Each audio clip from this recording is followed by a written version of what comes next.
تعالوا نشوف مع بعض الفرق بين كريمة الطهي وكريمة الخفق.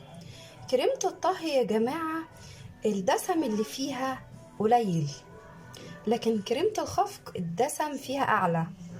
تمام. طيب كريمة الخفق أنا ممكن إن أنا أستخدمها للطهي، ماشي، ممكن أستخدمها وأعمل منها كريم شانتيه. لكن كريمة الطهي ما ينفعش غير للطبخ بس، يعني تعملي بيها شوربة، تعملي بيها مكرونات وكده.